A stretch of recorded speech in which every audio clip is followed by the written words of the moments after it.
In the middle of the 20th century, philosophy has come close to a dead end. As philosophers faced modern scientific advancement and gave up on the big questions, they have become marginalized. In fact, philosophers of the 20th century generally believe that philosophy did not have much to say about God. But then, in the 70s, a young philosopher turned the whole situation around by way of a reformed epistemology and analytical philosophy. This was Alvin Plantinga. Well, philosophy is, I think, totally natural to human beings. People, just by when they're growing up, they just start asking these kinds of questions, philosophical questions, what the world is really like, and questions about God and so on, and the nature of human beings. So, first of all, philosophy is very natural to us human beings. And secondly, there's no reason it isn't fun. I mean, it's fun to think about these things. I think you don't have to take it too seriously. Well, you take it seriously, but not too seriously. And you should just enjoy philosophy. It's got lots of wonderful things to think about, and it's a lot of fun to think about them. As professor of philosophy at Calvin College, Plantinga upheld Christian beliefs while engaging his peers in academic research. I've thought a lot about objections people raise to Christian belief. So I spent a lot of my career answering these objections and thinking about them. For example, the problem of evil, if God is perfectly good, why does he allow all this evil in our world, terrible things that happen and so on? That's the sort of thing I've been thinking about over all these years. In the popular mindset, religious beliefs and philosophical rationality are incompatible with one another. But one of Alvin Plantinga's strengths is to challenge this bias held by philosophers by using analysis and logical language to prove that philosophy and the Christian faith are not in contradiction. Good philosophers can defend for faith, and faith needs philosophy to deepen its understanding. As a Christian philosopher, I just do philosophy from a Christian point of view. I answer philosophical questions from a particular point of view. I don't think there is any such thing as philosophy in the abstract. I think philosophy is always from some point of view. And secular philosophers come of various kinds. I mean, there are Marxist philosophers, for example, and other kinds of secular philosophers, and they have their own point of view. So I guess the main distinction is really with respect to the starting points. Mine is Christian, theirs is something very different. Due to his contributions in philosophical epistemology and metaphysics, Plantinga won the Rescher Prize in 2012 and the Templeton Prize in 2017. He was known as the greatest Christian philosopher living today. The Freud Marx complaint. Well, Freud and Marx both were opposed to Christianity. They were both anti-Christians.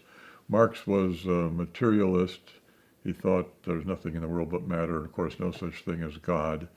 And Freud wasn't exactly a materialist, but he too objected to the whole idea of there being such a person as God.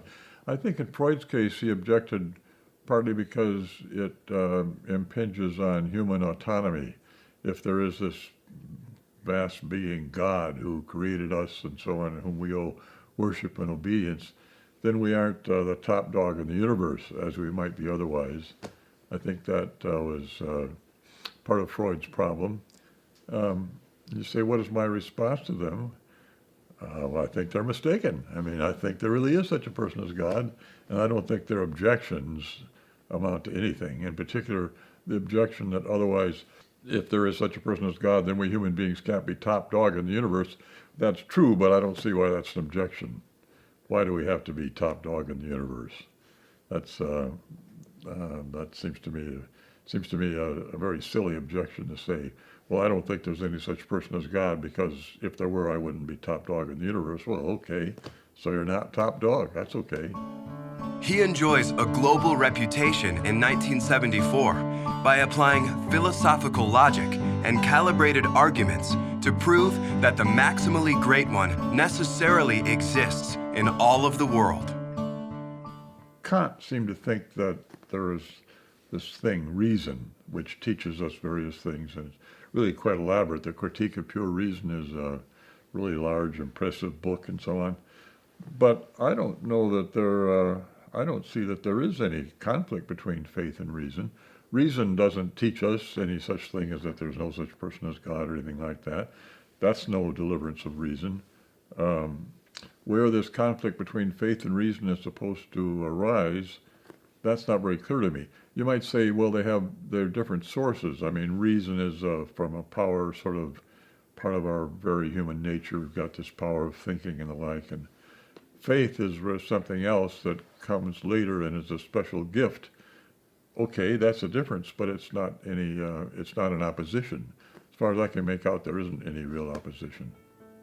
Apart from analytical philosophy, Plantinga makes another contribution, the Aquinas-Calvin model.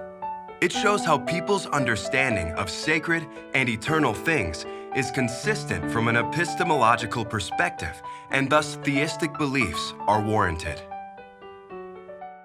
The Reformation sort of arose about this dispute between Catholics and within the Catholic Church, and then we wound up with the Reformation. But Aquinas and Calvin, for the most part, say the same sort of thing.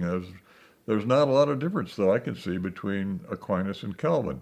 Aquinas was much more systematic, and he wrote large books, and he talked about many different topics, which Calvin didn't talk about. But when they talk about the same topics, there's not really a dime's worth of difference between them.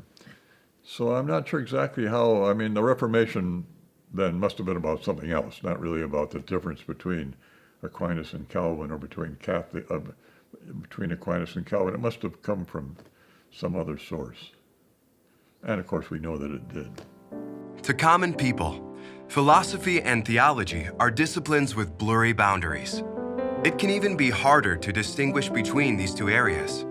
Plantinga often adopts the stance of a Christian philosopher in academic occasions, as well as in engaging with the American public on the big questions. Well, I don't think there is any very close boundary. I mean, it's hard to say where theology stops and philosophy begins, or vice versa. And I don't think it's important either that there be much of a boundary. I mean, it's pretty clear some things are philosophy and not theology. Lots of questions philosophers talk about, the problem of universals, for example. That's not theology. But then other things philosophers talk about, especially Christian philosophers, could just as well be talked about in theology. So I'd say the boundary is very fluid and shifting, and isn't very important either. I can't really remember any particular debates, and that's partly because I have a very poor memory. And the older I get, the poorer it gets. I still remember the name of my wife, Kathleen, but I don't know how long that's going to last. But I don't remember any particular occasions like that.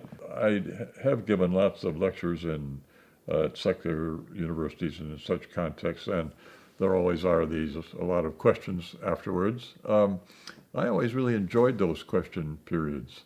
I never sort of found myself stumped or sort of not know what to say next. And I found the sort of give and take in argument, I found that kind of enjoyable and kind of, I don't know what the right word would be, energizing, I guess. Yeah. There aren't as many actual debates as you might expect. Secular philosophers tend to associate with other secular philosophers. Maybe the same is true of Christian philosophers. They tend to associate with other Christian philosophers. So there aren't a lot of occasions when there are sort of anything like full-dress debates between secular and Christian philosophers.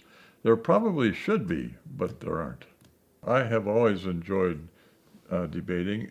There was a time when Christian philosophers didn't want sort of in public to act like Christian philosophers, sort of standing back from it and trying to do philosophy in the same way as other people were doing it. But I never thought that was the right way to do things. I mean, many of these Christian philosophers were in situations where they were a lone voice. and felt sort of intimidated and the like of that. I was never in that kind of situation. I was at Calvin and at Notre Dame in the context of a Christian institution with lots of Christian students and Christian faculty members around. So I don't take any credit for being especially brave. I wasn't in a situation that required bravery, but I did talk in a very forthright manner about Christian belief and Christian philosophy, and I think lots of young Christian philosophers do that now. Well, I mean, my favorite passage is probably, you might think it's sort of not very original, but I think it's a great passage. John 3:16, for God so loved the world that he gave his only begotten Son, that those who believed on him should be saved. That's the summary of the Christian religion, and for that reason, I think it's a wonderful verse. Plantinga thinks that many people's lives, family, and marriage will be transformed by their knowing God. Everyone has the opportunity to turn towards God and a better life. Well, I'd like to be remembered as a good Christian and a good husband and a good father. We can ask my wife about the good husband part.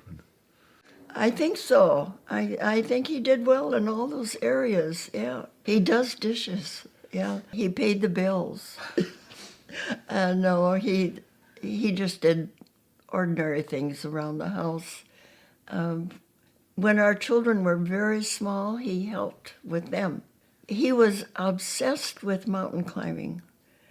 From the very first year that I knew him, he came out west with my parents and me and saw the mountains for the first time. And he was in love with the mountains ever since. And he climbed a lot of the main mountains in several different countries. And that was kind of an obsession with him until he kind of outgrew his mountain climbing ability. And the last time he tried it, doing some hiking in the Grand Tetons, he said, I guess I can't do this anymore. But that was one of his very main interests, rock climbing and mountain climbing, yeah. Well, one thing, I heard your interview earlier with him, and I would like to add a bit to that. I went to many of his lectures, and I always look forward to the question and answer period. And somebody would ask a question, and sometimes it wasn't very clear, and he would rearrange the question so that it really made sense, and then he would answer it.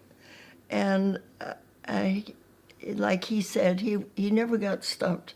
He always had a good answer, and so that was always my favorite part of the lecture, is the question period. It has grown a bit, but I'll have to admit that sometimes I heard the same lecture 4 or 5 times, and I would hoped that each time I understood it a little better. I'll admit that at first, early in our marriage, I worried about that because I did not consider myself an intellectual, and he obviously was from the very first time I met him. But it didn't seem to matter to him, and he made that very clear, and it was never a problem. We found things in common, like our 4 children, and we're very proud of our 4 children. That, I think, was the greatest thing we did together, was raise those 4 children. I don't think there is any such thing as philosophy in the abstract. I think philosophy is always from some point of view. The main distinction is really with respect to the starting points. Mine is Christian, theirs is something very different.